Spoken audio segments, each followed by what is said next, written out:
Muchas gracias. Trataré de abordar los temas que son de interés común, haciendo referencia en lo posible a todas las senadoras y senadores que hayan mencionado un tema en particular o una inquietud de la misma posición, a fin de hacer más expedita la respuesta, pero por supuesto tomaré cuidado de atender aquellos elementos que son exclusivos del interés de alguna persona representante de grupos parlamentarios. Y si me lo permiten, lo haré en el orden inverso de presentación, precisamente para reconstruir la secuencia narrativa de esta muy amable interrogatorio que por mi conducto se le hace a la Secretaría de Salud y al Gobierno federal. Primero tomo las observaciones muy puntuales, documentadas y desde luego amparadas en una consistente y sólida experiencia de actividad en el sector salud que externó el señor senador y doctor Miguel Ángel Navarro. La experiencia profesional del senador Navarro ha sido extensa y por eso la destaco, porque le ha permitido identificar en prácticamente todas las instituciones del sector salud, en distintas posiciones gerenciales, profesionales, la evolución del Sistema Nacional de Salud. Por lo tanto, su perspectiva me parece doblemente autorizada en el sentido de la experiencia que tiene y en el sentido de haber vivido distintas etapas y distintas fases de la evolución y a veces involución del sector salud. Entonces, él ya dio los datos son de conocimiento público, son datos por demás preocupantes, frustrantes, yo diría que indignantes también, sobre el estado de deterioro al que llegó nuestro Sistema Nacional de Salud, particularmente en los últimos 15 años, a partir del año 2003, cuando se cambió radicalmente el modelo de organización, rectoría y financiamiento hacia un modelo orientado a comercializar productos y servicios farmacéuticos y de otro tipo, insumos diversos para la salud, o incluso subrayar paquetes de servicios enteros a distintas corporaciones emergentes, algunas de ellas con ya documentados y tristes resultados, y también, por supuesto, con importantísimos cuestionamientos sobre la integridad y la probidad en el manejo de los recursos financieros, particularmente en los últimos 2 sexenios en el campo del Sistema Nacional de Protección Social en Salud, popularmente conocido con esa denominación, Seguro Popular. Como lo hice al inicio de la exposición, precisamente por esa razón, es interesante que en el ciclo de la conversación, de este diálogo tan estimulante que resulta para mí oír la diversidad de opiniones, de los posicionamientos políticos de distintas fuerzas que concurren en el escenario político del país, como algunas legisladoras parecieran olvidar la historia en ese sentido. Y tomo como referencia porque, como dije, cuando empezamos con la alerta temprana a finales de 2019 a reconocer una amenaza en ciernes para la seguridad en salud de nuestra nación, inmediatamente se hacía presente el análisis y la reflexión que habíamos venido haciendo durante todo el 2019 y una parte del 2018 sobre el estado que guardaba el Sistema Nacional de Salud. Pero 2 que son de especial importancia son precisamente 2 que mencionó el senador Navarro. Uno es estos más de 300 hospitales abandonados que hace algunos días, cuando me lo preguntaron de manera directa en la conferencia vespertina, precisamente de manera inmediata me hizo evocar la imagen del exsecretario de Salud, el doctor José Narro Robles, por otro lado muy partícipe siempre en la política partidista, entiendo que ya no tan activo, o tan bienvenido actualmente en su partido, su ex partido. Pero lo que me hizo pensar de manera inmediata es cuál era la línea de eventos que había llevado a este estado para que un país, con la importancia que tiene, algunos de ustedes, precisamente las senadoras que me han preguntado sobre el tema de las pruebas, hacían alusión a las comparaciones de México con otros países, y les parecía escalofriante que México, teniendo el 15º lugar mundial en términos económicos y 14º en términos de población, pudiera tener algunos indicadores, por ejemplo, el tema de las pruebas, al que me referiré enseguida, pero no les pareciera tan impresionante el que tuviéramos 300 hospitales abandonados, un déficit de inversión en el sector salud que es más de 7 puntos del Producto Interno Bruto respecto a algunos referentes internacionales que apuntan a la necesidad de tener cercano al 7% del Producto Interno Bruto del Producto Nacional. Lo mismo porque tiene connotaciones también sobre la operación, igual que el déficit de hospitales, nos lleva la insuficiencia o déficit de los servicios humanos.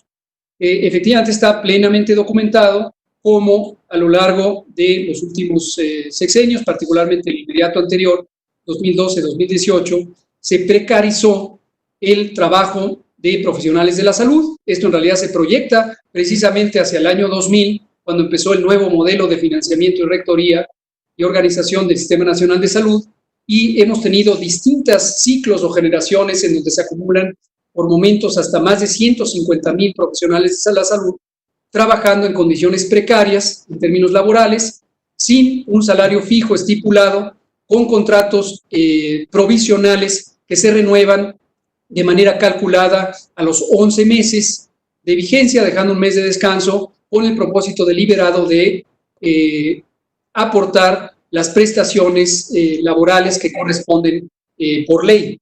Este modelo no podría ser accidental en la medida en que ocurrió de manera sistemática, como he dicho, desde el año 2000 y llevó seguramente a la bancarrota económica a un importante número de trabajadoras y trabajadores que hoy nos queda a nosotros muy claro, son los héroes, como ustedes lo han reconocido de manera consensuada. Por cierto, que estos contratos eventuales llevan a una enorme indefensión. Hace unos días me preguntaban por un trabajador de la salud que había fallecido y precisamente no tenía manera de reclamar derechos de seguro o derechos de pensión, su familia, porque llevaba más de 9 años en contrataciones de manera precaria. Anticipando respuesta a unos amables señalamientos críticos, pero muy relevantes y definitivamente basados en la buena voluntad y el espíritu de desarrollo de nuestra nación, como los que hizo el senador Manuel Velasco sobre las estrategias para fortalecer a nuestro Sistema Nacional de Salud, diría, precisamente esta es una de ellas. Es importantísimo regularizar las plantillas laborales, regularizarlas para que sean dotadas de lo que por ley les corresponde, por un principio ético fundamental les corresponde, y también lo que cualquier agente o personaje con relevancia en el acontecer político que tuviera una inspiración en la justicia social haría, y es regularizar a estos trabajadores y consecuentemente darles estabilidad laboral a ellos y financiera a sus familias. Entonces agradezco estos recordatorios que nos hace el senador Navarro. Retomaré el tema del Pacto Federal en unos minutos al responder puntualmente a algunos señalamientos del senador Dante Delgado. Me permito transitar a responder a la senadora Alejandra Reynoso. Senadora, muchas gracias. Me parecen también en todos los casos relevantes las preguntas, útiles, porque nos ilustran dónde están algunos de los retos importantes. Usted posiblemente, no lo asumo, lo tomo nomás como una posibilidad, tiene poca familiaridad con el Sistema Nacional de Salud, quizás seguramente con la salud en general, dado que su campo de experiencia profesional está en las ciencias de la comunicación y las relaciones exteriores, según tengo entendido. ¿Por qué lo digo? Porque esto quizá no está usted para saberlo, pero lo menciono por ser de interés común. Existen en la fisiología humana una serie de funciones que les llamamos las funciones mentales superiores.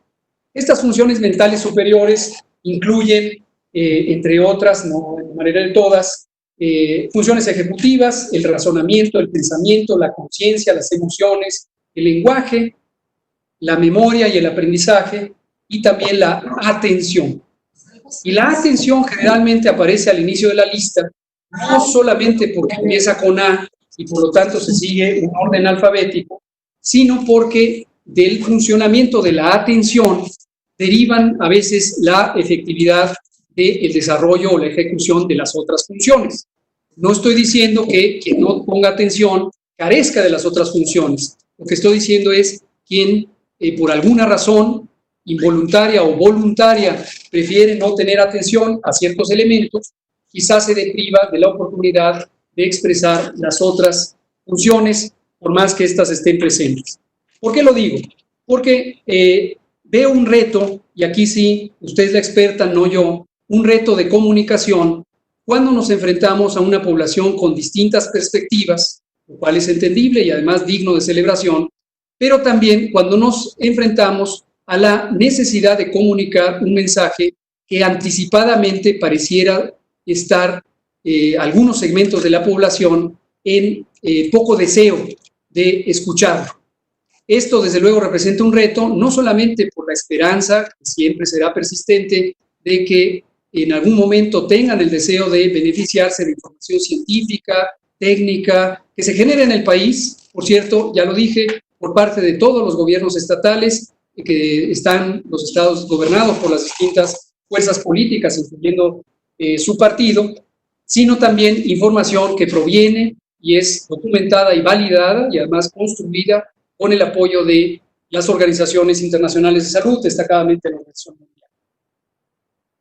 Ahora, cuando usted me hace preguntas que están prefabricadas o preorientadas a asumir verdades inexistentes, como hablar de errores del presidente, como hablar de arrepentimiento porque se me ha orientado políticamente en mi actuar, o habla de responsabilidades en compra y distribución, o habla deliberadamente de mentiras, pues simplemente priva lo que seguramente muchos de ustedes, no yo porque no soy experto en el derecho, conocen como la carga de la prueba. Pero conozco de manera general que cuando alguien no hace una acusación, pues desde luego tiene la carga de la prueba y sería procedente expresar cuáles son esas pruebas. En mi caso, simplemente por mi experiencia, más bien en el campo de las ciencias de la salud, estoy acostumbrado a un principio fundamental que se llama precisamente la evidencia. Entonces, en nuestro caso, profesionales de la salud, científicos, nos dedicamos a razonar con base en la experiencia. Habiendo dicho lo anterior, y dado que ha sido mencionado por algunos otros de ustedes, no quisiera abundar en las innumerables expresiones de verdades construidas a partir de comunicaciones informales, muchas de ellas provenientes de algunos medios de comunicación, generalmente los corporativos, los que tienen agendas políticas ligadas a algunos de los partidos y que han distorsionado el tema del modelo Centinela, del famoso factor 8.2, que pareciera haberse convertido en una preocupación acuciante. Tampoco en el tema de las muertes y las estimaciones. Las estimaciones, con gusto un día que tengamos más tiempo y oportunidad, si usted me lo permite, podemos hablar de cómo se hacen las estimaciones para los distintos fenómenos que no tienen una predictibilidad puntual. ¿Cuántos huracanes va a haber en la siguiente temporada? Que empezó el 15 de mayo y termina en noviembre. Se estiman. ¿Cuántos terremotos van a ocurrir en la Ciudad de México o en el país en el siguiente año? No se conocen, se estiman. ¿Cuántas tormentas tropicales? Hay innumerable cantidad de fenómenos que se pueden estimar y para eso se inventó las ciencias de la estadística que tienen más de 400 años de existencia. En ese mismo sentido está su preocupación sobre el pico de la epidemia. Hemos expresado con puntualidad cuál es el origen de estas predicciones, la calidad científica y, desde luego, integridad de los profesionales de la salud, de las matemáticas que lo generan, etcétera, etcétera, etcétera. Entonces, con mucho gusto, cuando sea oportuno en su agenda, tendré el gusto de poder comentar. Termino nada más en el caso de lo que usted me pregunta sobre la responsabilidad de la compra y distribución de medicamentos. Efectivamente, como lo marca la nueva o la reforma o la ya reformada Ley Orgánica de la Administración Pública Federal, a la Oficialía Mayor de Hacienda se le han conferido responsabilidades específicas. Lo mismo al Instituto de Salud para el Bienestar, INSABI, recientemente constituido, se le han encomendado funciones auxiliares de apoyo a este proceso y complementa los esfuerzos de exploración de los mercados, de identificación de necesidades, etc. Lo destaco también porque a lo largo de los últimos 15 años, una de las características fundamentales de la arquitectura, el funcionamiento del proceso de adquisición de insumos, precisamente derivó del propósito deliberado de desmantelar el Sistema Nacional de Salud y constituirlo en una oficialía de partes por un lado y por el otro lado en un comité de procuración de insumos que trasladó la responsabilidad fuera de la institucionalidad pública. Como usted posiblemente conoce, en los últimos 2 sexenios proliferaron algunas compañías llamadas de distribución y logística, que en realidad eran gestorías, representaciones legales, agencias de mercadotecnia, entre otras funciones, que se constituyeron de facto en un oligopolio y que muchas de ellas están ligadas, como ya se señalaba, a exfuncionarios de la salud en las distintas instituciones y que resultaron en una intermediación entre el sector público y el sector privado que desfavoreció la competitividad y, desde luego, la transparencia en las adquisiciones públicas del sector salud. Ese esquema, eso sí le puedo decir con seguridad, ha sido desmantelado, pero todavía vemos los ecos de los intereses creados que operan en contra de las posibilidades de conseguir medicamentos y otros insumos en una forma expedita. Con los medicamentos contra el cáncer, especialmente para niños, como usted señaló, niños y niñas, una de las preocupaciones ha sido la presencia de estos oligopolios, en particular de una compañía que, por cierto, tiene su lugar de residencia fiscal en el Estado libre y soberano de Jalisco, que mencionaba repetidamente el senador Dante Delgado, y que ha sido una compañía que deliberadamente ha ocultado sus existencias al sector público, sabiendo que es un monopolio de facto y que ha interferido con la posibilidad de procurar los insumos contra el cáncer en otros lugares. Una buena noticia, seguramente de interés para estas personas que hoy nos acompañan, según me relata usted, aquí fuera del recinto de la Secretaría de Salud. Interesante coincidencia que hoy se hubieran presentado aquí. Estas personas deben saber que ya tenemos un embarque que compramos en Argentina de los distintos medicamentos para el cáncer y que estarán muy pronto, en materia de 4 días, a disposición para uso en los distintos centros de atención. Paso con la senadora Nubia Mayorga. Senadora, muchas gracias también por sus observaciones. Aquí quisiera abordar algunos temas de su interés particular. Ya mencioné las estimaciones, estas cifras de las distintas proyecciones en un intervalo de credibilidad sobre las muertes. El 27 de febrero, por cierto, di una conferencia de prensa antes de que empezaran las oficinas en Palacio. La dimos aquí en la Secretaría de Salud y precisamente fue uno de nuestros primeros anuncios de estimaciones donde hablamos de 12.500 personas que podrían perder la vida con un intervalo bastante amplio donde justamente el límite era 6.000 y podría llegar hasta cerca de 25.000 o 30.000. Esperamos que no ocurran tantas defunciones, pero como ya señaló el doctor Navarro, senador Navarro, es muy impresionante el efecto que tienen las enfermedades crónicas sobre la mortalidad. Esto tiene que ver también, que usted o alguien más preguntaba, sobre la prevalencia de desenlaces fatales en el personal de salud. Esta es una de las explicaciones, precisamente es la altísima prevalencia de enfermedades crónicas. Esas enfermedades crónicas, hipertensión, obesidad, diabetes, entre otras, tabaquismo también, como bien señalaba el doctor Navarro, son producto de décadas, al menos 4 décadas, de una mala alimentación. pero como seguramente usted ya conoce, la alimentación no depende solo de los individuos. La alimentación depende del contexto, el contexto social y económico. Y en un país que ha sido precisamente durante esas 4 décadas asolado por un modelo económico que genera una importante polarización, donde la mayoría de las personas no tienen los insumos o los ingresos básicos para satisfacer sus necesidades, incluida una alimentación apropiada, y esto es producto precisamente de los modelos económicos que su partido y el de la senadora Alejandra Reynoso decidieron implantar a lo largo de las últimas décadas. Pero de manera más específica, en el sexenio pasado, seguramente usted conoce que las corporaciones de la industria alimentaria eran visitantes frecuentes de la oficina en la que me encuentro, que es la Subsecretaría de Prevención y Promoción de la Salud, y también de la oficina del Secretario de Salud. ¿Cuál es la razón? No eran visitas de cortesía, era para coordinar los esfuerzos de modo que se pudiera interferir con políticas públicas para la salud que la propia Organización Mundial de la Salud, entre muchísimas otras, han propuesto a lo largo de muchos años, amparados en evidencia científica rigurosa que han hecho varias instituciones.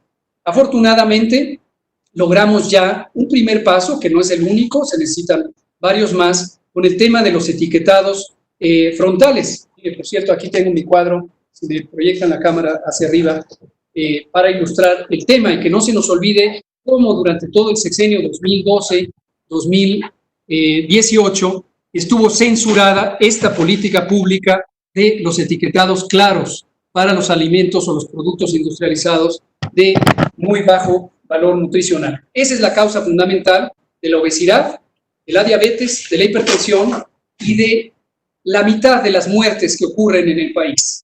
Usted se preocupaba por posibles diferencias entre 6.000 a 8.500 muertes. Es evidente que todos simpatizamos con la perspectiva de que es lamentable tan solo una muerte, pero sepa usted que en 2018 murieron 722.000 personas y la mitad de ellas murieron por trastornos relacionados con una mala alimentación. Pero desafortunadamente esos elementos y también el combate al tabaco fueron obscurecidos o desplazados durante el sexenio inmediato anterior. Por cierto, otro motivo de celebración, la Organización Mundial de la Salud nos va a otorgar o nos otorgó, está por entregarnos, el premio a la lucha contra el tabaco con motivo de que en este sexenio retomamos el rumbo con el control de tabaco, incluyendo la prohibición de vapeadores y el incremento de los impuestos al tabaco y el nuevo etiquetado en el tabaco. En fin, pruebas. Retomaré pruebas, si usted me lo permite, al contestarle a algunos otros senadores que han expresado estas inquietudes. Lo que sí me interesa comentarle, porque nadie más lo mencionó, es el tema de los asintomáticos. Y coincido con usted en que es un asunto de gran interés, no solamente pragmático en la prevención y el control, sino también reside en una duda científica aún no resuelta en el mundo. Esto quiere decir, no se ha encontrado un consenso científico basado en evidencia sobre cuál es la magnitud o la importancia relativa de tener personas asintomáticas en quienes se detecta por un método extremadamente sensible, que es la PCR, trazas de RNA del virus SARS-CoV-2 en la garganta. Pero desde luego aspiramos a que este enigma científico sea resuelto, entre otros con la contribución de científicas y científicos mexicanos que están participando en sendos estudios sobre el papel de los portadores asintomáticos.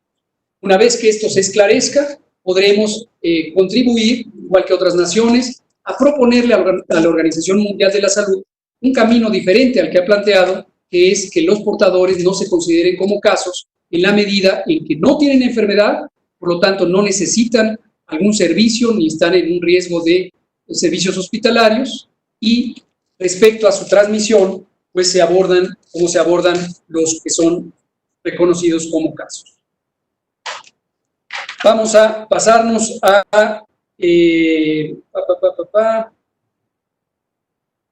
senador, una cosa, senadora Mayorga, porque esto también usted y otro senador lo mencionaron, es el tema de la mortalidad en el personal de salud. Usted hacía referencias numéricas. Aquí le comento que de acuerdo con datos del Centro Europeo para Control de Enfermedades, Italia tiene un 10%, la región de Lombardía un 20%, España un 20% también, semejantes al 23% que tiene México.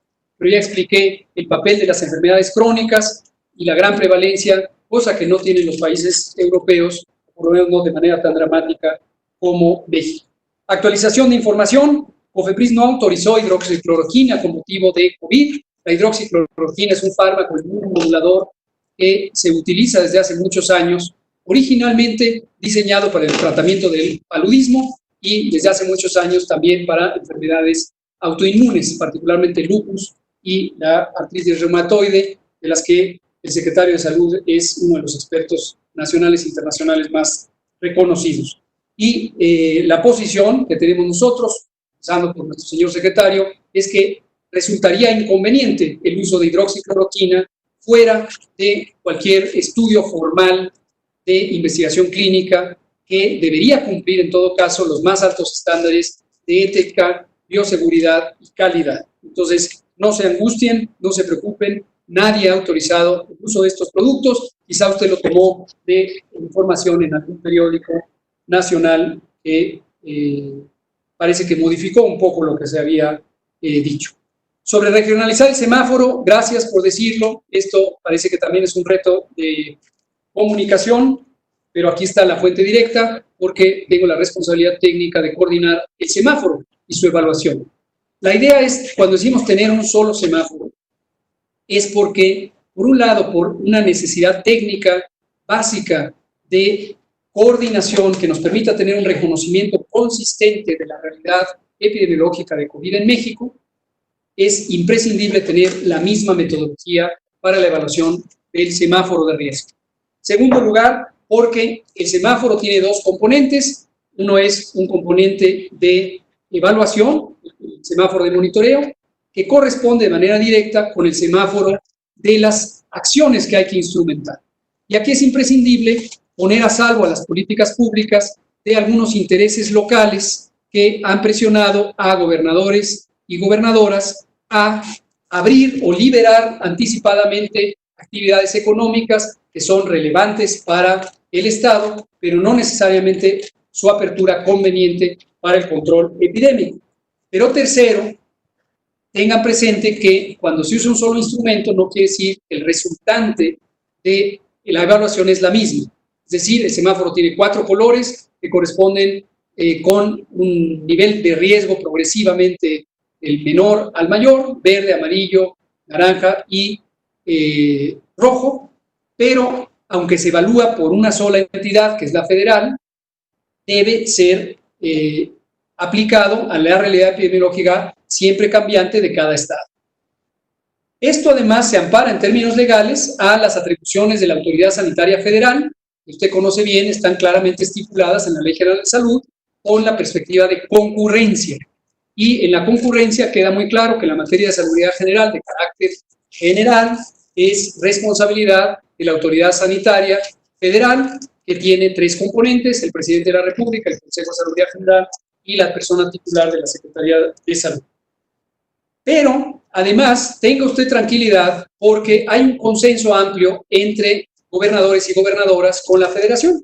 Y hemos tenido repetidas reuniones con ellas y ellos, algunas en el contexto de CONAGO, y ahorita quisiera aportar un elemento después a lo que pregunta el senador Delgado, porque hemos tenido un ambiente de absoluta coordinación y cordialidad con la mayoría, si no es que todos, los gobernadores y gobernadoras. Algunas excepciones que parecieran más interesados en algunas agendas de corto plazo, no tan relacionadas con el tema de salud y la seguridad sanitaria del país, pareciera que más otro tipo de cálculos. Ahora, ayer precisamente tuvimos una reunión muy productiva con la CONAGO, en donde el consenso de los y las gobernadoras fue: tengamos esta reflexión colegiada sobre el semáforo.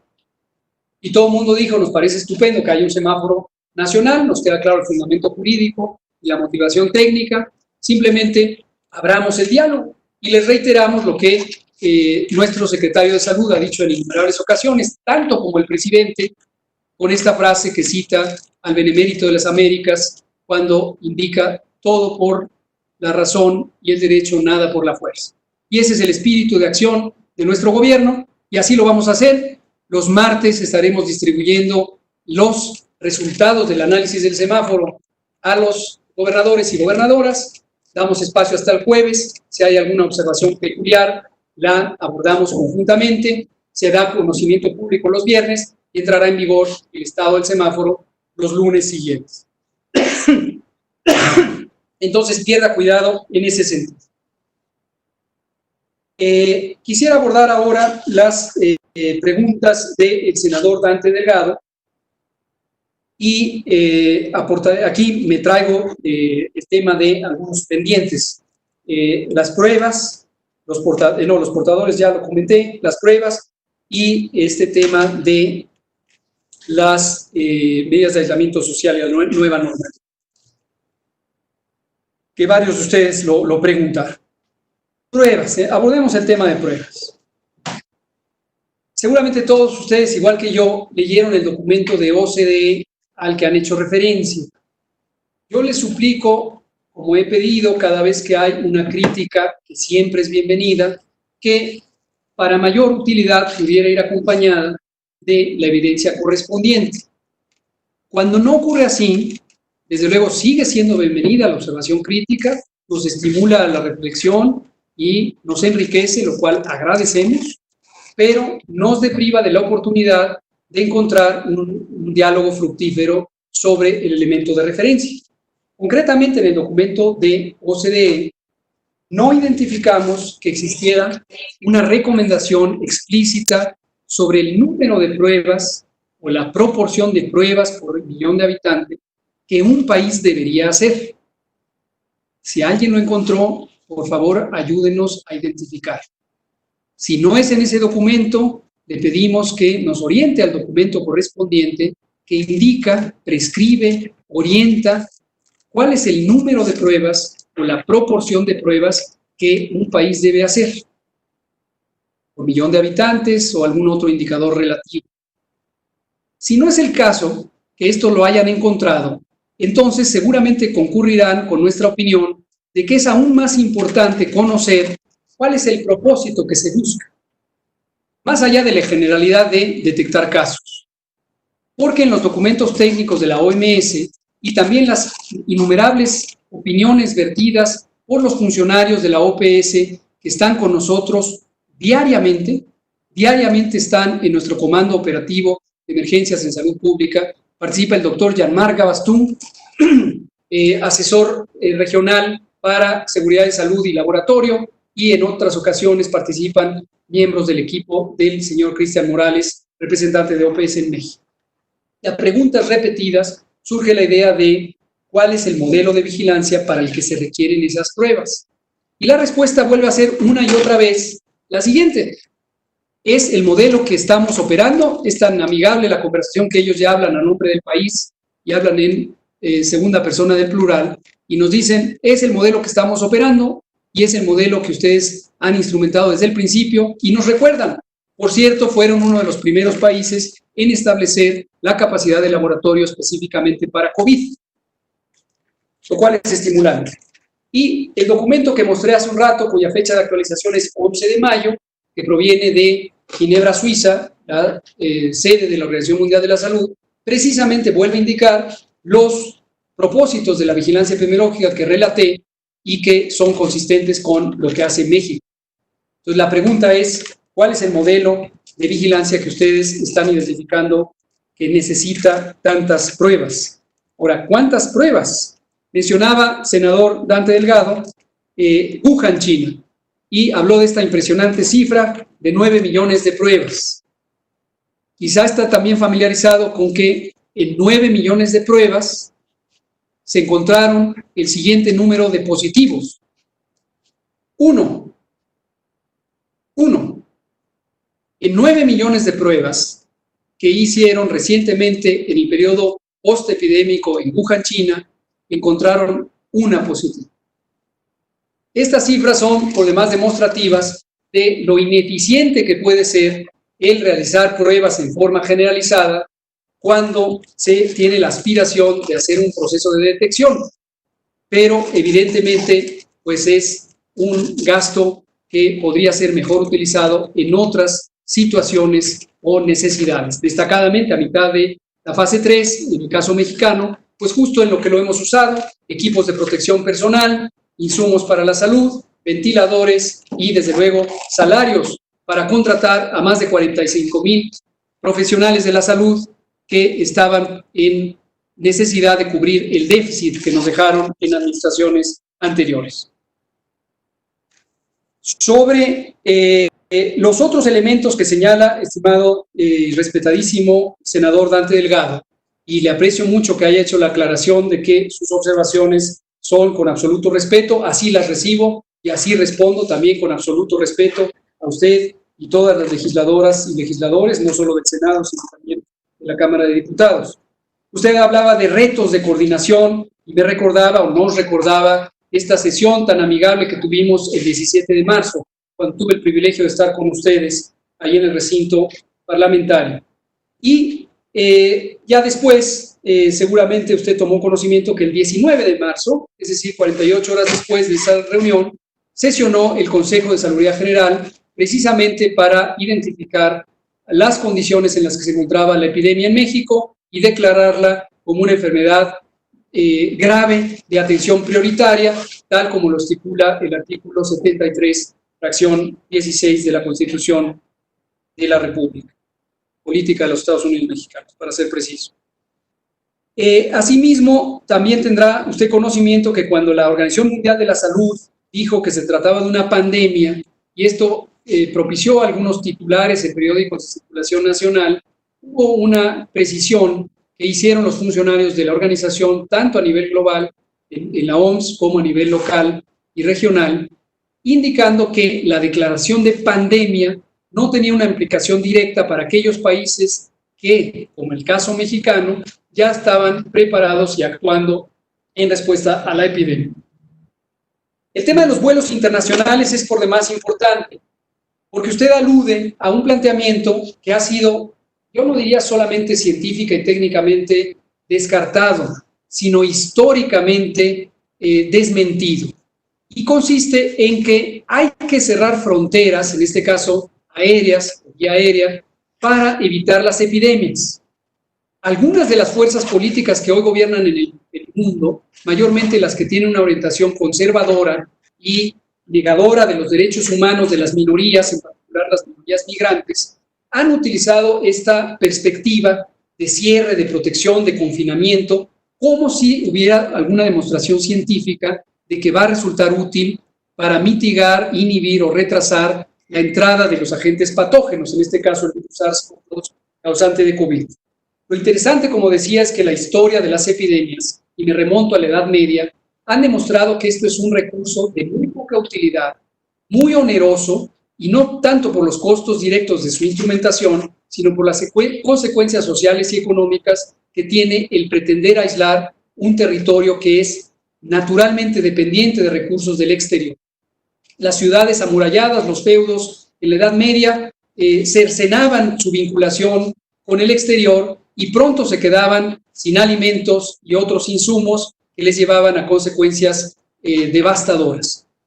Por eso se ha descartado, cuando la salud pública global empezó a tener una orientación más solidaria y con una fundamentación científica contemporánea, surgió precisamente el Reglamento Sanitario Internacional, versión 2005, que, a diferencia de sus versiones anteriores, que se remontan a las convenciones sanitarias internacionales del siglo XIX, dio un giro del planteamiento proteccionista de la salud pública hacia un planteamiento solidario, que tiene como principio fundamental la contención en fuente de origen a partir de la solidaridad internacional. Menciono esto no solo para incitar el ánimo y la tranquilidad respecto a esta intervención, que se parece ser extrañada por algunos, sino porque coincidentemente es el planteamiento que ha hecho el presidente de la República Mexicana, licenciado López Obrador, respecto a la comunidad global. Y conocerán ustedes, y fue motivo de gran satisfacción, que nuestro representante de la Organización de las Naciones Unidas, el señor doctor Juan Ramón de la Fuente Ramírez, presentó una iniciativa, un punto de acuerdo, en donde gozó de amplísima mayoría, casi unanimidad, y la Asamblea de las Naciones Unidas aprobó una declaración que busca la solidaridad internacional que permita evitar la especulación comercial y el acaparamiento de bienes necesarios para la atención de la epidemia. Y esto, quiero decirles, es el pronunciamiento más claro que busca rescatar la esencia del Reglamento Sanitario Internacional 2005, hoy vilipendiado por las fuerzas políticas conservadoras en distintas naciones, que además destacadamente han despreciado a sus expertas y expertos científicos en aras de empujar agendas políticas xenofóbicas, entre otras. No el caso de México, donde nuestro presidente también repetida y consistentemente se ha posicionado como que la ciencia y la experiencia técnica son quienes rigen la conducción de esta epidemia en México y no los intereses políticos o de otro tipo. Esto directamente, al hablar de intereses políticos o de otro tipo, me lleva a retomar el tema de las pruebas rápidas. Las pruebas rápidas, quiero darles algunos datos científicos de contexto. No me he retractado de lo que dije, señor senador Dante Delgado. Usted habló de fechas precisas, dijo que el 25 de marzo dije que las pruebas rápidas no eran convenientes y que después revertí mi opinión. No es el caso, estimado senador. Las pruebas rápidas son dispositivos de uso en el punto de servicio, análogas a las pruebas de embarazo. Es un dispositivo generalmente de plástico que tiene una tira reactiva, un sinónimo de pruebas rápidas es tiras reactivas, que se usan en el sitio de atención. Utilizan generalmente una muestra de sangre, en el caso del tema de COVID, en otras pueden usar muestras de orina, pero en este caso es sangre, y lo que buscan es identificar anticuerpos contra el virus SARS-CoV-2 causante de COVID. ¿Por qué razón estas pruebas no son convenientes? Por tres razones. La primera, porque también, por frustrante que es e increíble que parezca, existe un vacío de evidencia científica respecto a el momento después de la infección en que empiezan a incrementarse las concentraciones de anticuerpos en la sangre humana. ¿Cuánto duran esas concentraciones? Y más importantemente, si esos anticuerpos son o no biológicamente protectores de la infección por el virus. Estas preguntas científicas no han sido respondidas y, por lo tanto, a pesar de que han proliferado innumerables compañías, cerca de 30, que en el mundo ofrecen estas pruebas rápidas, no tienen un sustento científico sólido. Por esa razón, la FDA, Administración de Fármacos y Alimentos de los Estados Unidos, no aprobó estas pruebas, no las aprobó. También, respetuosamente, le ofrezco enviarle la información y la evidencia correspondiente. Lo que hizo la FDA es que entró en un periodo especial, por motivo de la epidemia, que caracteriza dos tipos de respuesta ante una solicitud de autorización. La primera se llama autorización y la segunda se llama aprobación. Parecen sinónimos y quizá lo son en el lenguaje castellano, pero hay una diferencia importante. Autorización, lo único que quiere decir es el permiso de venta. De saludo. Soy Beatriz. Por favor, cierren su micrófono.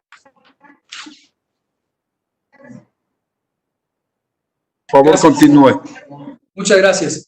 Entonces, autorización simplemente quiere decir se pueden usar, si alguien las quiere usar, mientras que aprobación es el reconocimiento de competencia técnica, es decir, la calidad, la capacidad diagnóstica de las pruebas respectivas. Y en ningún caso con pruebas rápidas, hasta el momento, la FDA ha aprobado las pruebas. Solo han entrado en esta situación de autorización.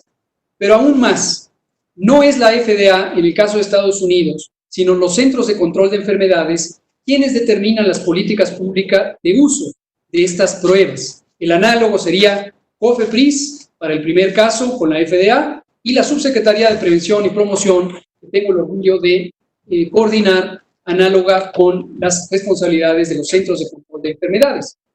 Estos centros de control de enfermedades, y también con gusto le mandamos la evidencia correspondiente, hasta el día de hoy, 27 de mayo, no han expresado interés alguno por el que se deban usar pruebas rápidas para el diagnóstico de COVID. De hecho, señalan repetidamente que es importante considerar que el diagnóstico de COVID no debe hacerse con base exclusivamente en las pruebas rápidas. Por cierto, hoy tenemos una noticia de CNN escrita por Maggie Fox, que precisamente dice, traduzco, las pruebas de anticuerpos de COVID son equivocadas la mitad de las veces. Y esto lo dicen los Centros de Control de Enfermedades de Estados Unidos, los famosísimos CDC. Y esto me lleva a explicar de manera sucinta y básica qué quiere decir esto. Quiere decir la sensibilidad y especificidad, que son los atributos que reconocen o estiman la capacidad de una prueba para reconocer adecuadamente los casos verdaderamente positivos y los casos verdaderamente negativos, respectivamente. Sensibilidad, especificidad. Y el de las pruebas rápidas es bajísimo. Es tal como dicen, mitad de las veces es casi equivalente a echar un volado al aire y según el resultado de la moneda. Ahora, las pruebas que sí son relevantes son las pruebas serológicas. Con esta respuesta quisiera abordar lo que varios de ustedes comentaron y lo abordo con mucho gusto. Cuando pasamos a la fase 3, efectivamente seguimos usando, como lo dije, el modelo Centinela, pero el foco de la atención cambió fundamentalmente a la ocupación hospitalaria. Ahora que pasemos a la nueva normalidad, el foco de atención efectivamente va a ser el peligro de los rebrotes. Y en ese peligro de los rebrotes, las pruebas de laboratorio serológicas juegan un papel importante. Y aquí un dossier muy básico. Hay dos tipos de pruebas relevantes para COVID. Las pruebas que detectan al virus al detectar su material genético, ahí está la PCR, el GeneXpert y otras. A esas son a las que se refería el gobernador Alfaro en su segunda locución cuando dijo que yo me había arrepentido. No me arrepentí. A esas pruebas son pruebas muy rápidas en su tiempo de ejecución, pero no son las que convencionalmente se llaman pruebas rápidas o tiras reactivas, que son las que el gobernador Alfaro había comprado varias semanas antes. Estas pruebas rápidas detectan el virus y las pruebas serológicas detectan la reacción del cuerpo en forma de anticuerpos. En el segundo caso, nos interesa a todos los miembros de la comunidad global de salud pública y seguramente a la ciudadanía tener un instrumento que nos permita identificar qué proporción de la población ya es resistente, ya es inmune a el virus que causa el COVID. Noticia positiva, existen varios kits diagnósticos, varias tecnologías competentes. Nuestro INDRE, nuestro Laboratorio Nacional, ya está evaluando varias de ellas y hay 3 candidatos muy promisorios, más uno que proviene de la investigación científica de nuestras instituciones públicas, concretamente la UNAM, el Instituto de Biotecnología, que podrían ser promisorias para este propósito. Pero, mala noticia. En algunos lugares del mundo, concretamente España, Nueva York, y además de España, en particular la Comunidad de Madrid, el Condado de Los Ángeles, entre otros, han hecho encuestas serológicas. Estos son reconocimientos poblacionales de la proporción de personas que tienen anticuerpos contra el virus, asumiendo o suponiendo sin conceder que anticuerpos es sinónimo de protección biológica. Y los resultados son un poco desalentadores. España, 11%, Madrid, 5%, Nueva York, 23%, un poquito más de aliento. Condado de Los Ángeles, 4.7%. Las proporciones de personas que tienen anticuerpos contra COVID, o contra el virus SARS-CoV-2 causante de COVID, después de estas importantes epidemias. Entonces, aparentemente, no es tan grande la proporción de personas que han sido expuestas a COVID. o bien los anticuerpos no correlacionan suficientemente con la historia de infección. Entonces, esperemos, nosotros, México, el gobierno mexicano, ya tiene un plan precisamente para hacer estas encuestas. Nuestra encuesta nacional de salud y nutrición, que ahora es anual, ya va a estar enfocada, entre otros elementos, a COVID, y vamos a hacer una encuesta serológica. Posiblemente la haríamos a finales de julio o en agosto, dependiendo del curso de la epidemia. Y también tenemos la oportunidad de que a través de los lineamientos de seguridad sanitaria en el trabajo se establezca la responsabilidad de las empresas, y ha habido además receptividad al respecto, que las y los empresarios están dispuestos a sufragar los costos de este tipo de encuestas en los espacios de trabajo. Termino mi alocución en respuesta al amable cuestionamiento del senador Delgado, refiriéndome a un par de cosas como los cubrebocas. Lo mismo, estimado senador, no me he echado para atrás en modo alguno, como varios diarios de circulación nacional, destacadamente el Reforma y el Universal, señalaban. Hay que entender los fenómenos en su amplitud. Una intervención puede ser relevante en este momento y puede ser irrelevante en otro momento, o viceversa. Puede ser que en algún momento sea inconveniente utilizar en forma prioritaria una intervención y que después sí lo sea. Lo explico. Al principio de mi intervención con las diapositivas, me interesó dejar muy claro no solamente los instrumentos técnicos y las disposiciones legales, sino la filosofía que hay detrás de la respuesta a COVID en México. Y destaqué en particular algo que es motivo de inspiración y orgullo, que es la vocación social y de justicia de nuestro gobierno. Y en ella, precisamente, está cimentada la idea de que el sujeto de la acción de restricción de la movilidad no sean las personas. Se acordará que dije esto. Son los determinantes estructurales de la movilidad. Concretamente, el trabajo, la escuela y la recreación en todas sus modalidades, incluyendo el desarrollo cultural. Si una persona no tiene que salir de casa a trabajar porque el trabajo está cerrado, no tiene que salir de casa a estudiar o a llevar a los hijas e hijos a la escuela porque la escuela está cerrada, y no tiene dónde recrearse porque los centros de recreación, incluyendo los espacios públicos, están cerrados, la persona tiene más probabilidades de quedarse en casa. En ese momento, el sujeto responsable precisamente eran, entre otros, pero los destaco por su importancia y también por el contraste de sus múltiples actitudes respecto a las intervenciones sanitarias, eran las y los empresarios, los dueños de las fuentes de trabajo o los medios de producción, usando nomenclaturas más clásicas. Y entonces, estos sujetos responsables tenían que garantizar que las personas no fueran a trabajar. Y los gobiernos estatales, sobre todo aquellos que tienen parques industriales, entre otros Jalisco, haciendo referencia al gobernador Alfaro que usted mencionó, era muy importante que tuvieran una actitud de convicción y de proactividad para asegurarse que los espacios de trabajo permanecieran cerrados.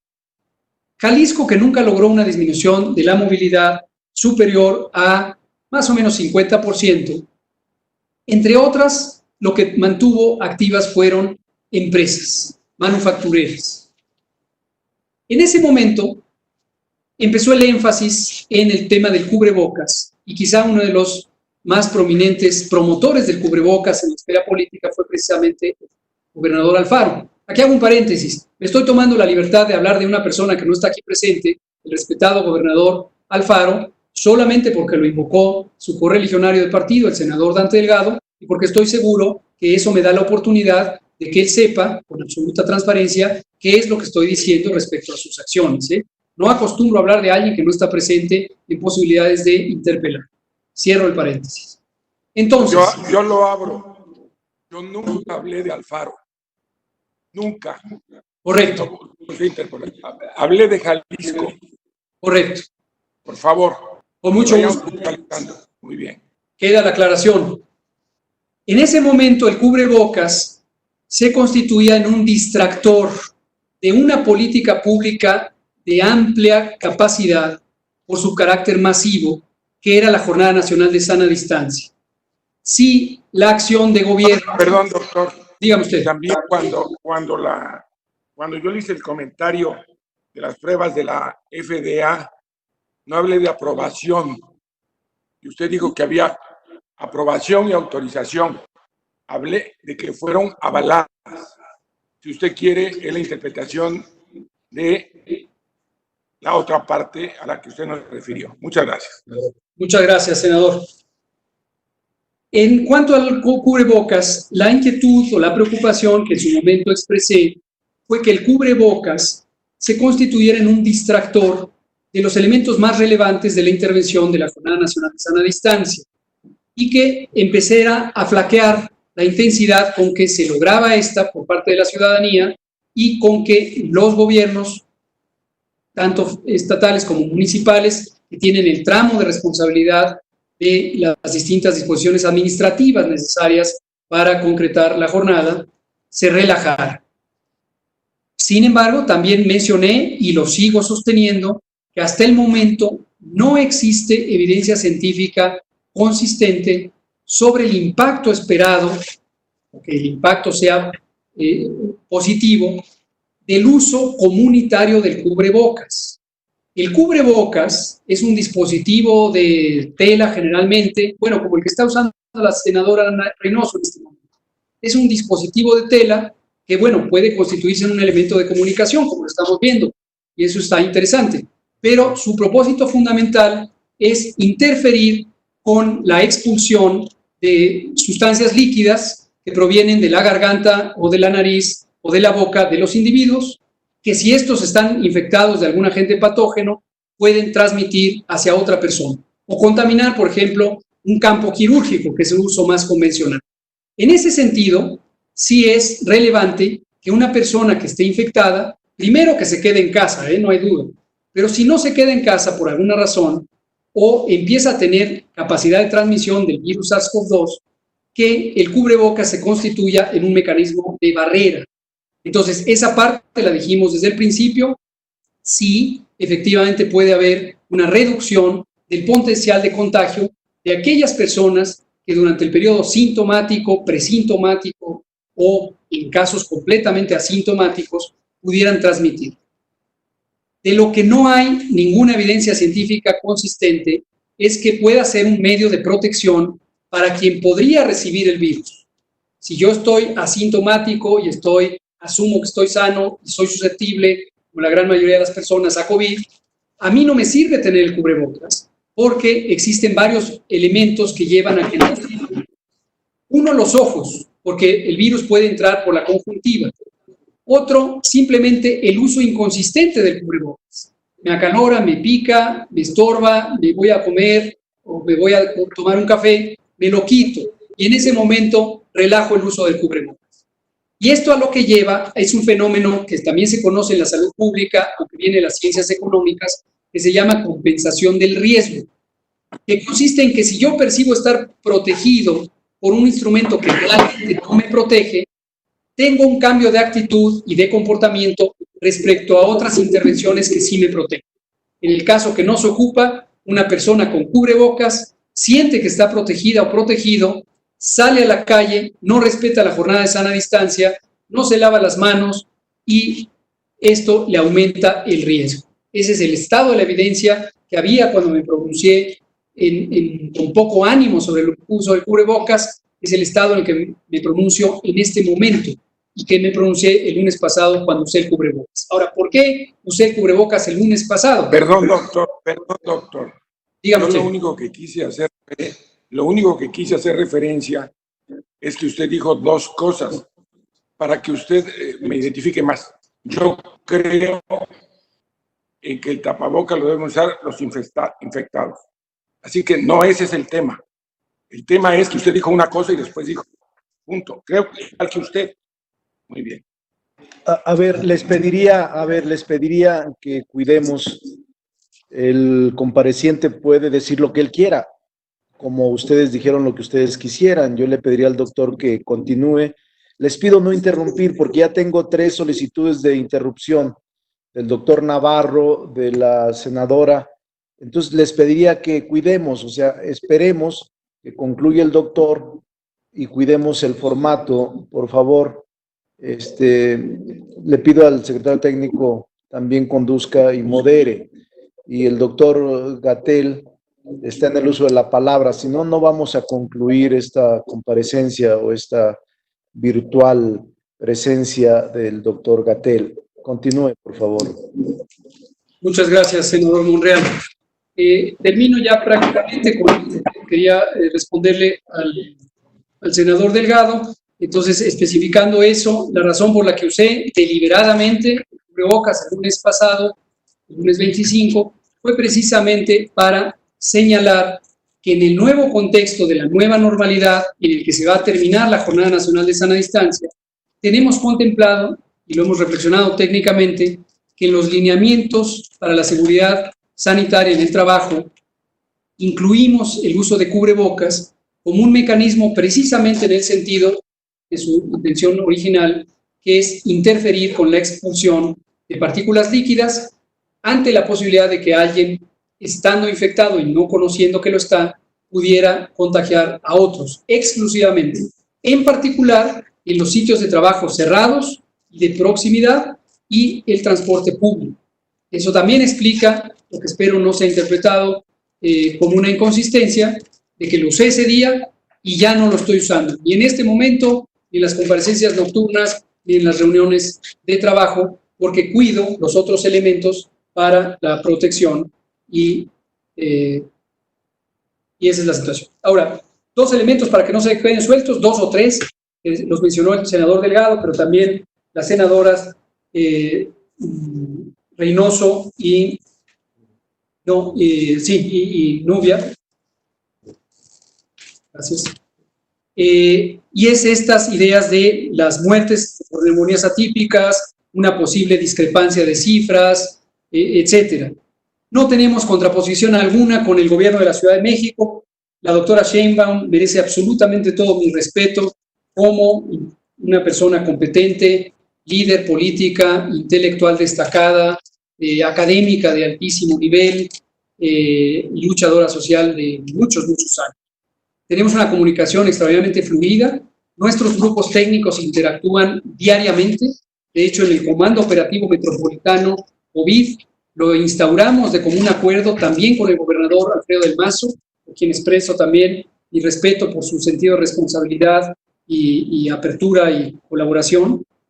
De modo que hemos ido abordando en la esfera pública, si hubiera alguna inquietud, afortunadamente las conferencias vespertinas están sujetas al escrutinio público y de acceso directo. Les suplicaría revisarlas. Hemos abordado el tema de las muertes, del subregistro de muertes, de cómo esto ocurre en absolutamente todos los países del mundo. Un dato referencial, las estadísticas vitales, incluida la mortalidad, en Estados Unidos generalmente se publican con cerca de un año de atraso respecto a las que publica México, que por cierto, en México la autoridad competente es un órgano constitucional autónomo, por todos respetados, que es el INEGI. Y entonces no hay contraposición alguna. En su momento vamos a dar a conocer los resultados de las investigaciones de estas muertes, que incluyen las neumonías atípicas, incluyen las distintas personas que llegan demasiado graves a los hospitales y mueren. Esa es la razón por la que no se les toma muestras de laboratorio en vida. Como ya especifiqué, además, el lineamiento contempla que se les puede tomar post-mortem, etcétera, etcétera. Entonces, no pierdan cuidado que esto lo hemos abordado. Usted mencionó las 501 muertes, ya las había yo explicado, pero hoy en la noche les invito a ver la conferencia vespertina. Vamos a dar a detalles adicionales y representaciones gráficas de esta explicación. Concluyo con, no menos importante, pero los puse al final, por las coincidencias en observaciones, por cierto, muy positivas y constructivas, que hicieron los senadores Manuel Velasco, Giovanna Bañuelos y Miguel Ángel Mancera, y por supuesto el senador Monreal y la senadora Mónica Fernández al inicio.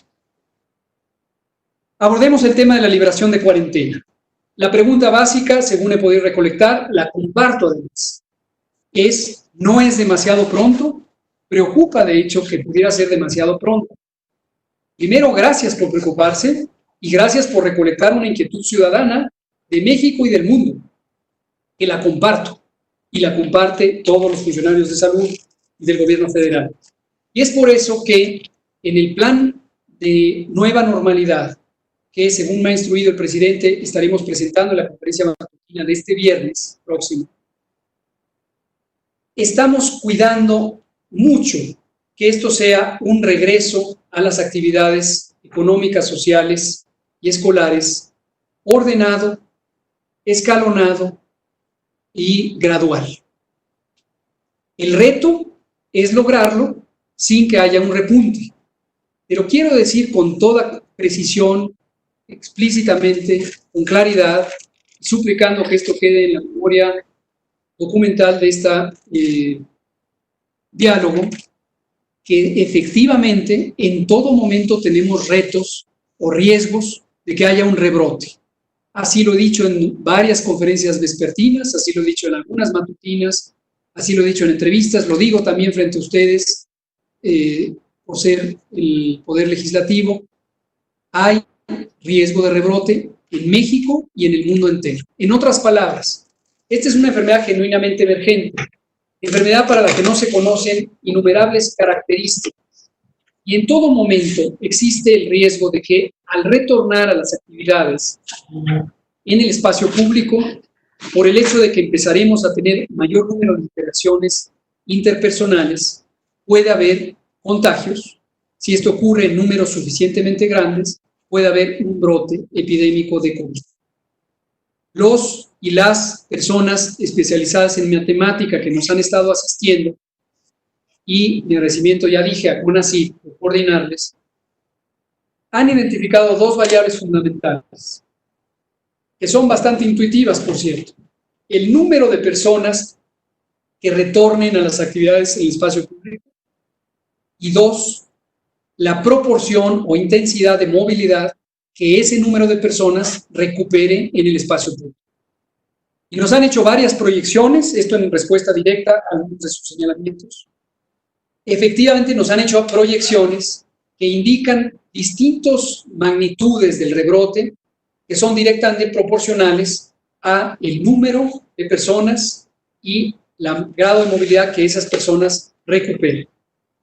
Ahora, retomo algo que también es un principio fundamental y que hemos comentado en México y también en el mundo. Ayer lo oía en funcionarios israelíes, por cierto, pero esto ocurre en todo el mundo.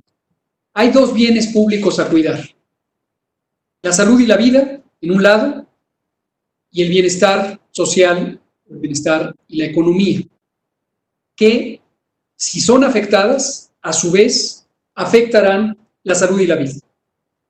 Entonces, la manera directa es, si solo existiera la epidemia de COVID, lo deseable sería quedarnos encerrados y hacerlo en forma absoluta hasta que se acabara la epidemia. Pero desafortunadamente la realidad es más compleja y existe todo lo demás. Y todo lo demás es la necesidad de tener un ingreso para con ello comprar productos de sustento básico para la persona y su familia.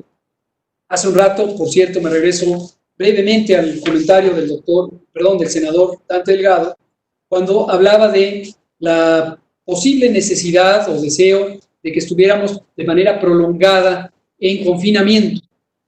Desafortunadamente, señor senador, no todos tienen el privilegio que tiene usted, tengo yo, tenemos los aquí presentes, de tener un salario fijo, en este caso por parte del erario y en otros casos por parte de organizaciones privadas o sociales. 50% de las personas que viven en México viven al día y tienen que buscarse el sustento diario. Lo destaco porque no le estoy reprochando que tenga un salario fijo que estipula la ley, ni tampoco el mío. Lo que estoy diciendo es, debemos ponernos en los zapatos de otras personas y debemos tener compasión y un sentido de empatía cuando otras personas viven al día, y la angustia que representa llevar ya casi 3 meses sin su fuente de sustento es verdaderamente excruciante. Y no solo por el sentimiento que eso produce, sino por la realidad que amenaza su supervivencia y también la de múltiples pequeños negocios que están al borde de la quiebra o han quebrado ya. No se puede mantener de manera tan prolongada un estado de suspensión de actividades como el que fue en su momento necesario para la Jornada Nacional de Sana Distancia. Ayer hablábamos de las trabajadoras del hogar y precisamente tuvimos el privilegio de tener a Marcelina Santos, que es una líder social de este movimiento, e ilustraba los horrores que viven las trabajadoras, seguramente los trabajadores del hogar, cuando sus personas contratantes los dejan con gran desdén a el amparo del azar sin garantizarles su ingreso. Entonces, regresando al punto, no hay manera de retrasar, o no es conveniente por estas razones retrasar el retorno a la vida pública, pero eso no quiere decir que se va a hacer de manera abrupta, irresponsable, generalizada. Efectivamente, y nuevamente agradeciendo los productivos comentarios y propuestas del senador Velasco, la senadora Bañuelos, el senador Mancera y los senadores Monreal y Fernández, lo vamos a hacer de manera gradual, se va a ir haciendo de acuerdo al semáforo de riesgo, y por eso es importantísimo tener un solo semáforo que en este diálogo fluido que tenemos con los gobiernos estatales se convierta en un instrumento de decisiones locales. Y cabe señalar que la responsabilidad legal y política recae en los gobiernos estatales a partir de ahora. Entonces, es por ello que los gobiernos estatales podrían poner disposiciones que hicieran más restrictiva la movilidad en el espacio público, con el fin de buscar una mayor efectividad, si así lo consideran prudente, de las intervenciones de salud pública. Pero no pueden hacer lo contrario, porque hacer lo contrario contravendría no solo el espíritu, sino la mecánica de las disposiciones de salubridad general que son competencia de la autoridad federal. Y eso debe quedar muy claro.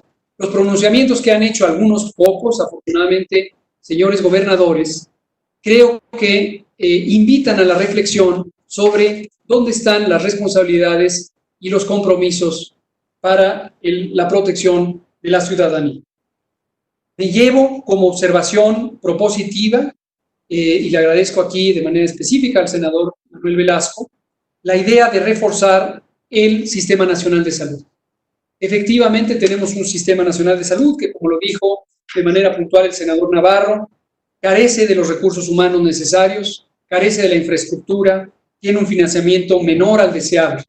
Sí tenemos planes, senador, y estamos muy abiertos a conversarlo con ustedes para refinarlos y hacerlos más robustos, y en su momento de ser necesario, y agradeciendo la iniciativa, que se acompañen de iniciativas legislativas que lo permitan robustecer de manera permanente. 2 ejemplos o 3. En la infraestructura, precisamente el Instituto de Salud para el Bienestar, entre otras, fue creado para coordinar el desarrollo armónico de la infraestructura. Se planea recuperar la gran mayoría de los 300 o más de 300 hospitales abandonados y también en su momento remodelar o reconstruir o construir de nuevo infraestructura de una manera que permita no solo aumentar numéricamente las unidades de salud, sino mejorar su distribución en el territorio. Es muy notoria la evidencia que lleva a pensar que se abandonó a las poblaciones más desprotegidas y la inversión se concentró en centros urbanos donde no llegan fácilmente las personas que viven en sitios más apartados. Y entonces también ahí hay una evidencia de injusticia social, de mala distribución de los servicios de salud. Entonces vamos a privilegiar las zonas desfavorecidas, particularmente las zonas indígenas. Los sistemas nacionales de salud se caracterizan por 6 componentes básicos, que así se conocen como los componentes básicos estructurales, a saber, personal, infraestructura, sistemas de información, rectoría, tecnología e insumos. El INSABI nos va a ayudar a reconciliar esfuerzos. Estamos trabajando de manera muy unida en el sector salud, reconocimiento también a los liderazgos en el ISSSTE y en el IMSS, que están ayudando a esa visión. La regularización, entonces, del personal es importantísima. Estimamos un déficit de 200,000 trabajadoras y trabajadores de la salud, no solamente médicas y médicos, también otros campos, y necesitamos reclutarlos, entrenarlos, y no hay suficiente generación de los mismos. El presidente ha mencionado hace un par de días la iniciativa, en este momento en desarrollo, de lograr la incorporación de un número mucho mayor de médicas y médicos a las especialidades correspondientes que le permitan afrontar el perfil epidemiológico del país. Los trabajadores y trabajadoras de base, que no son en el capítulo de trabajadores de salud, sino de otros, hay 98,000 que requieren regularización. Y eso, desde antes de COVID, ya tenemos una ruta crítica para irlos regularizando en términos de sus contrataciones. Abordo una inquietud que me parece totalmente legítima de qué pasaría si salimos a un rebrote. Tendríamos que hacer medidas de control análogas a las que tenemos, habida cuenta que todavía no tenemos vacuna y posiblemente no la tendremos en varios meses, quizá un par de años. No tenemos un tratamiento efectivo y no lo tendremos quizá en varios meses. Entonces, si fuera el caso que se presente un rebrote, tendríamos que acudir a medidas análogas a las que hemos implementado. Me preguntaba alguien, perdón que omita su nombre, pero no recuerdo quién me lo preguntó, si estas medidas ya las tenemos contempladas. La respuesta es sí. Cuando planeamos la ruta crítica desde enero, planeamos en general toda la estrategia, y la estrategia tiene distintas fases, tácticas, intervenciones y operaciones. Entonces sí, entre lo que planeamos, y lo comentaré el viernes según la instrucción del presidente, incluye que sea segmentada estos esfuerzos. Ejemplo, si un municipio tiene un rebrote, quizá tendríamos que reducir la movilidad en ese municipio y los aledaños, o aquellos con los que tuviera conectividad o flujo de personas, no necesariamente en toda la región. Si ocurre más extensivamente, tendría que ser todo un estado. Si ocurre más extensivamente, tendría que ser toda una región de varios estados. Si ocurre en todo el país, pues tendría que ser todo el país. Entonces, gracias por señalarlo y nuevamente abierto a que lo reflexionemos en todo momento. Creo haber abordado la pregunta que también hizo la senadora Bañuelos y los senadores Monreal y Mónica Fernández respecto a si estamos listos. Yo diría estamos listos, pero en todo momento alertas o atentos a detectar señales muy tempranas que están incorporadas en la mecánica del semáforo de una desviación respecto a lo deseable. Si tuviéramos un rebrote, sería conveniente considerar los elementos que ya contiene el semáforo, que son las tendencias de ocupación hospitalaria, las tendencias de ocurrencia de casos y las proporciones de positivos que se van presentando. En la nueva normalidad, me preguntaba la senadora Bañuelos también, ¿quién es responsable de asegurar el cumplimiento de las medidas de control sanitario, de seguridad sanitaria?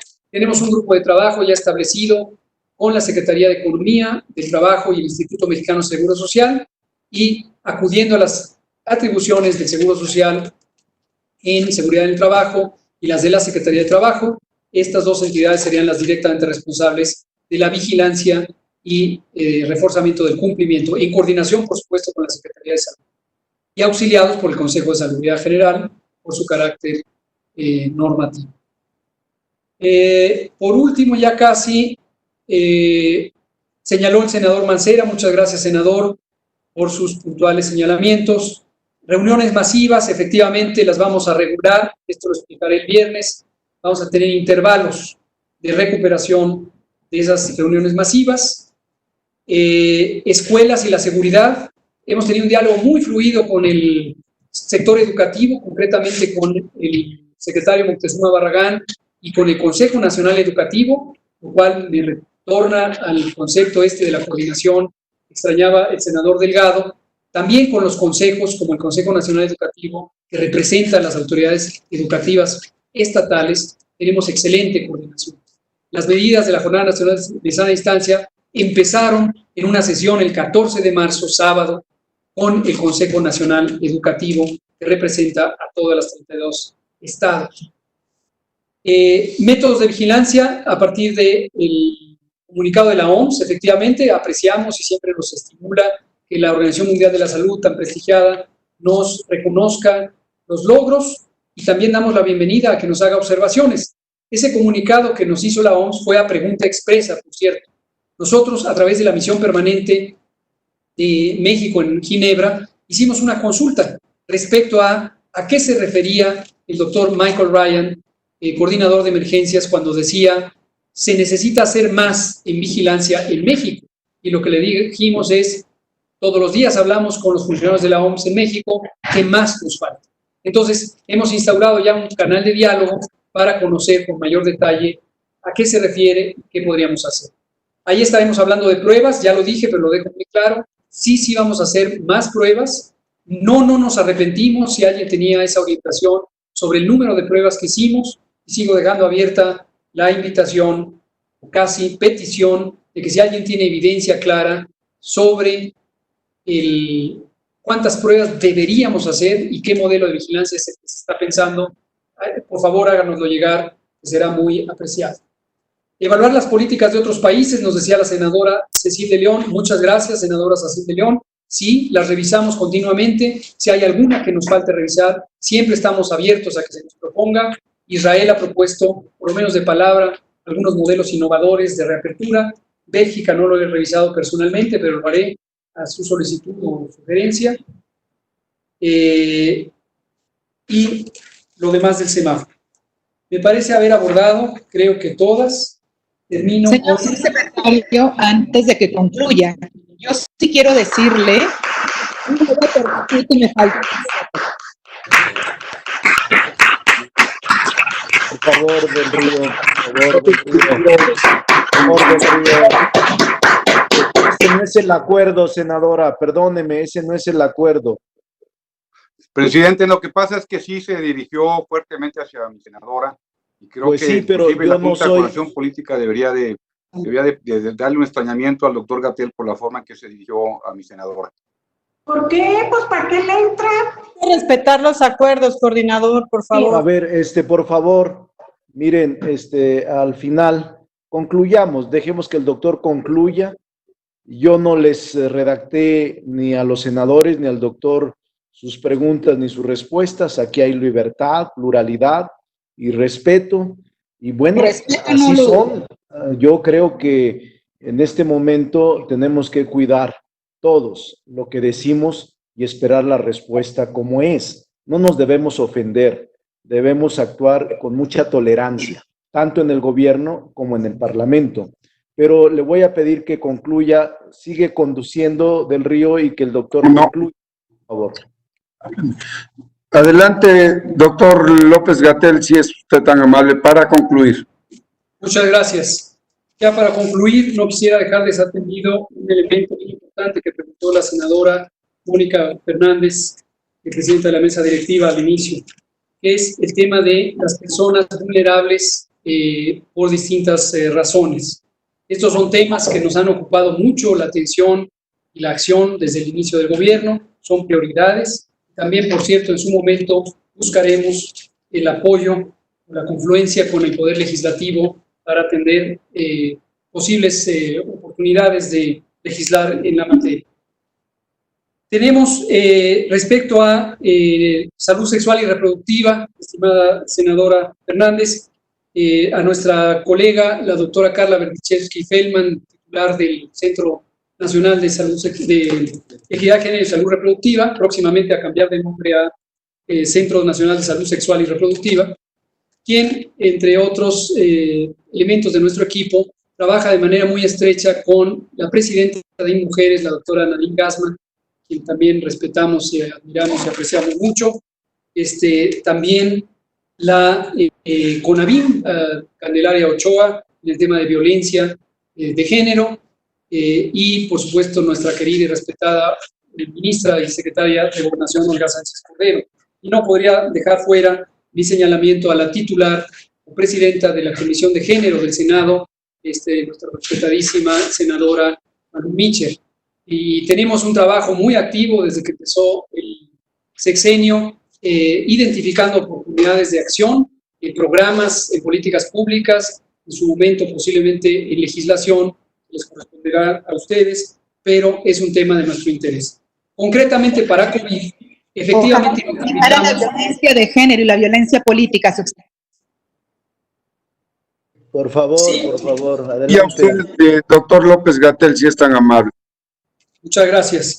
Recientemente vimos que efectivamente existía oportunidad de cubrir un vacío en el desplazamiento de los servicios de salud sexual y reproductiva que ocurre de manera desafortunada cuando tuvimos que hacer las reconversiones hospitalarias y por lo tanto privilegiar la atención urgente de las personas con COVID. Fue donde expandimos de 1.800 camas a casi 9.000 camas de terapia intensiva o de medicina crítica en este tiempo que he señalado. Por ello, definimos y publicamos el pasado 21 de mayo un lineamiento para la prevención y mitigación de COVID en la atención del embarazo, parto y puerperio de la persona recién nacida, y da disposiciones para que los sistemas locales de salud puedan articular los mecanismos presentes a pesar de COVID, o de la presencia de COVID y los cambios en la atención. También tenemos una guía para la protección de la salud de las personas con discapacidad en el contexto de COVID. Este procede de los primeros días de abril y aquí participó en las organizaciones civiles, en particular la organización del Movimiento 312, a quien agradecemos su participación. También Teletón participó en ello y le agradecemos a la Fundación Teletón. Y tenemos lineamientos para la prevención, detección y atención de COVID-19 en niños, niñas y adolescentes. Este también es del 21 de mayo, lo acabamos de presentar en la conferencia vespertina. Lo presentó la doctora Miriam Veras Godoy, titular del Centro de Infancia y Adolescencia, y nos acompañó precisamente la OMS y el titular de UNICEF en México, además de nuestro apreciado Ricardo Bucio, secretario ejecutivo de CIPINA, y ¿quién más estuvo con nosotros?